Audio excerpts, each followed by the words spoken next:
Hi guys, and welcome back to my channel. Ready for new stories I have for you today? Let's go to the first one, about OP's mother, who disowned OP because she refuses to become a doctor. Enjoy the stories, guys, and don't forget to like and subscribe. And of course, don't forget to leave a comment. Before I begin, I would like to point out a disclaimer. Both my parents sacrificed a lot to bring me up. My mom especially threw away a lot of luxuries just so I could have a good life, and didn't let anything get in the way of being a good, no, the best mother. This was just a one-time incident. My mother wants me to be a doctor. It was her childhood dream that she couldn't fulfill, so she thought she could fulfill it through me. I have nothing against doctors, but I know for a fact it isn't for me. I flat out told her no. She has been quiet for a while, but now it's time for applying to college, and she asked me to apply for med school. Again, I repeated what I always said. Nope, not for me. She started cursing me out and told me I would go to hell before putting her through all this trouble. Then she proceeded to tell me that I was dead to her and she only had one child, my sister. Something inside me knows that she didn't mean it, and she only said it because she was sad. But the other part knows what she said was wrong. I looked at other colleges, ones that I love, and applied to it. My neighbor asked me in front of my mother if I would miss my family when I leave for college. I said no. In fact, I would be glad to get out of here. My mother is now crying and telling me that I was ungrateful for saying I wouldn't miss them after everything they did for me. I asked her why I would miss her if I wasn't her child. She told me she didn't mean it and that she only said it in the heat of the moment. I told her these are things that's going to hurt me for the rest of my life. Now, half of my family is calling me the a-hole. The other half, and a small percentage, says not an a-hole, as we both had valid reasons to be upset. I think I might be the a-hole for being rude to her. So, what's your judgment? Edit. A lot of people in the comments think I shamed my family in front of my neighbor. I would like to clear the fact that my neighbor thought I only said that because I was bored of being cooped up in the house all these days. My mother knows that too because she never brought up this point. Also, I don't know if this will change your judgment, but I came from an Asian family that values education over everything. Edit. Both my mom and I apologized to each other. I told her I was sorry for hurting her and tried to explain what my ambitions were. She heard it all and told me as long as I think it's good for me, I had her blessing. She also apologized like all Asian mothers, cooking me my favorite food, so all is good. Parents should never use their children to fulfill their own dreams. Children have their own lives and dreams and are not simple extensions of parents. OP's mom doesn't have a valid reason to be hurt. She hurt OP and she hurt herself. OP is entitled to choose her own career. She should never have said such a horrible thing to OP, and now there are consequences for that. I, male 17, soon 18, am sorry if my post is illegible. I am still trembling trying to analyze the situation. My mother inherited a rather luxurious and big cottage, holiday house, from her parents that is next to a beach in the other side of the country. I am a few days before turning 18, and I had planned to spend the summer there with my girlfriend and friends once I turn 18. My mother agreed, but only if I get a job right now and make enough money to pay the bills and food for me and my friends, which I did, and only if I return the house clean. I work illegally part-time and managed to save $800 plus the money my friends will bring. More than enough for 40 days in a holiday house, approximately for 4 to 5 young adults. My girlfriend will make sure the house remains clean and tidy, and her friend will cook for us. My aunt, mom's sister, is a really wealthy person because of her husband, and she was always interested in buying that house for herself and didn't like that my mother inherited it. Its value is a little less than $150,000, which she offered $175,000 because of its sentimental value to her. They tried to keep the whole process a secret from me. Nevertheless, I found out, and it's not exactly too late, but not early as well. I confronted my mother, telling her she had promised that I would inherit the house and that I could go there for the summer, but she dismissed me, saying that I was not 18 yet. I'll be 18 in 9 days, and that I will inherit the money instead. I asked my aunt if I could go there for the summer regardless. Even so, she told me a huge no for a few reasons. I am too young to even consider unsupervised holidays. I would literally be an adult. She'll be renovating it.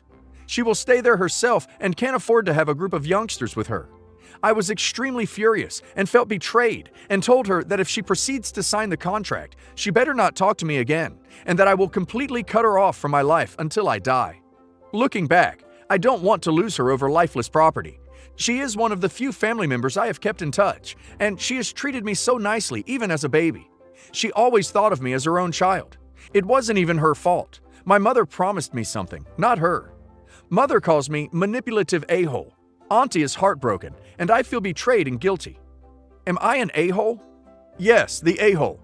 OP is not entitled to either the cottage or a vacation there, and he has no right to tell his mother or his aunt what to do with their own property or money. Cutting her off for life because she won't let OP have a vacation with his girlfriend at her house? OP sounds like a spoiled child.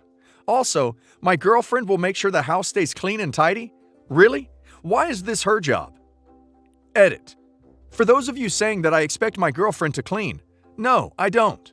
When we planned the trip, we split the responsibilities, and my girlfriend chose to clean. She loves cleaning. It's her hobby, and she wouldn't allow me to clean even if I wanted. Edit 2. The reason I am mad at my aunt instead of my mother is because she persuaded my mother to sell the house. Initially, my mother had no plans to sell it. Update. A few things that have been cleared up since then. The reason they wanted to be so quickly with selling the house is exactly because I turn 18 soon, and even though I am still not legally allowed to demand ownership, I could have been more persistent. I want the house, but not as much as I want to go on vacation there. She can take it. It turns out that my auntie didn't know about the promise my mother made, and found out last second when I told her could I still go there for vacation anyways, which, as you already know, she said no.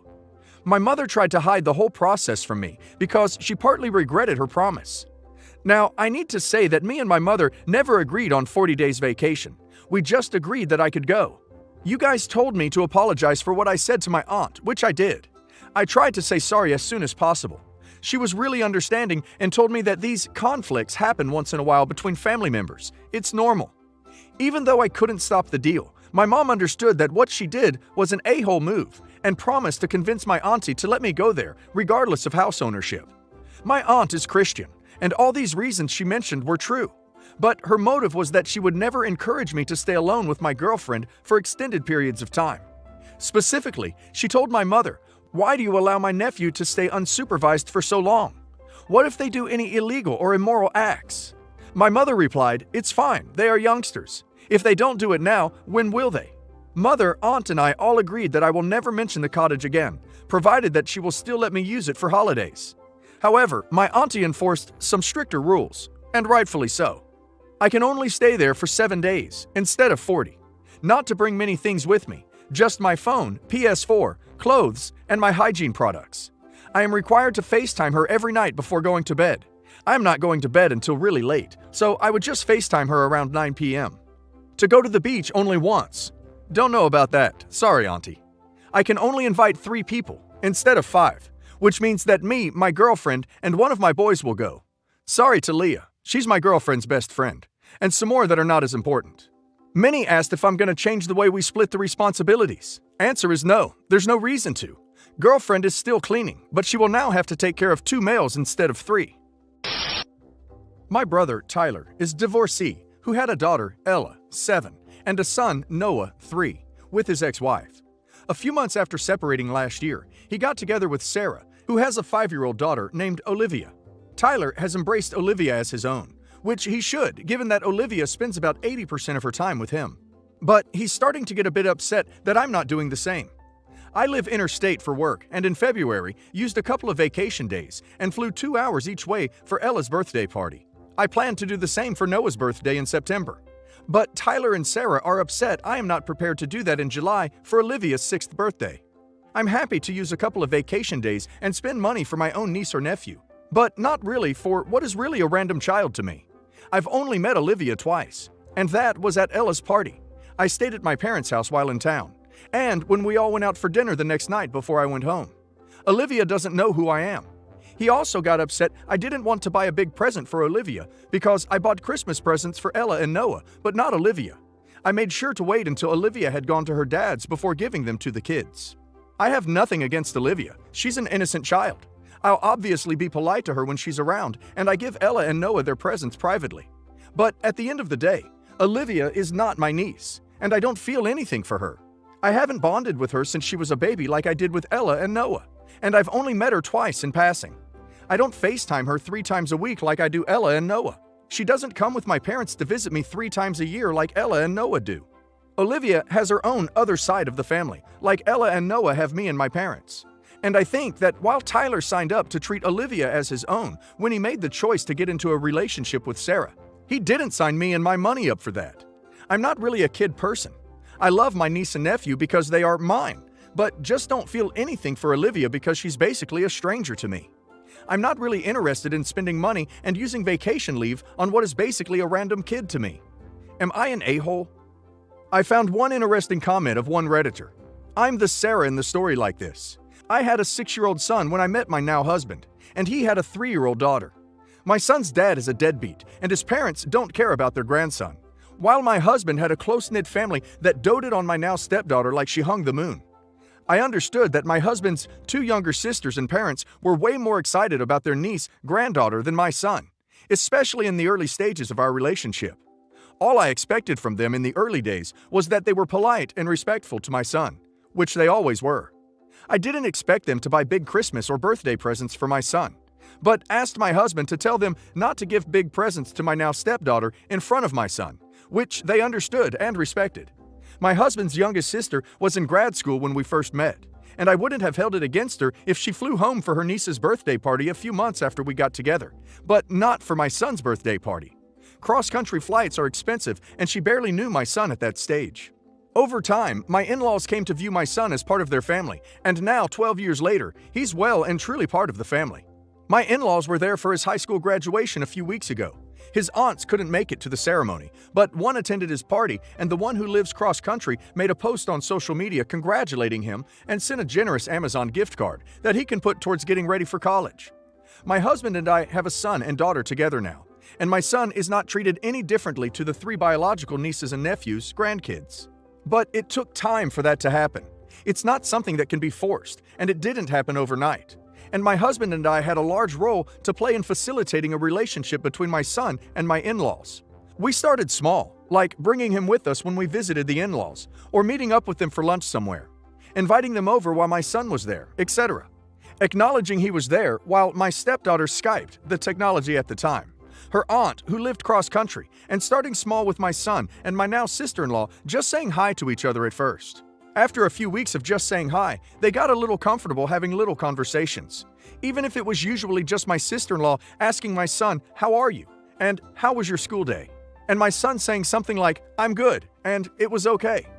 Over time, he got more comfortable giving her longer answers, and she got more comfortable having a little conversation with him. Expecting instant doting aunt would have been weird for both of them, and guilting my husband's sister to spend a lot of time, money on my son just a few months into the relationship while they still barely knew him, and me for that matter, would not have helped, and would likely have caused resentment from his youngest sister in particular. She is one of those people who is very slow to warm up to people, but once you're in, she'll do anything for you, like sending you a $500 Amazon gift card and some expensive gaming collectible things I don't understand, but my son was super excited about when you graduate. I wonder if part of OP's resentment is that they are expecting too much too soon when it comes to a bond with Olivia. So yeah, OP is not an a-hole if she is willing to develop a relationship with Olivia organically over time, with effort from both her and her brother, and for not being willing to spend a lot of money to go to her birthday party at this stage of the relationship. But yes, the a-hole, if she resents her existence and just wished she'd disappear from the family. She's just a kid and didn't ask for any of this.